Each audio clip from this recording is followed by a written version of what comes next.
Hola amigos, welcome back to my channel. Today we're going to study the days of the week in Spanish. Let's get started. Lunes,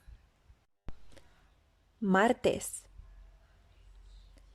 miércoles, jueves, viernes, sábado, domingo. So these are the days of the weeks in Spanish. Lunes, martes, miércoles, jueves, viernes, sábado, domingo. What's your favorite day of the week? Comment down below in Spanish. And why is it your favorite day of the week? Thank you for watching. Stay tuned for more videos. I will link other vocabulary videos on the screen for you to be able to benefit maximum. Thank you so much for watching. Adios.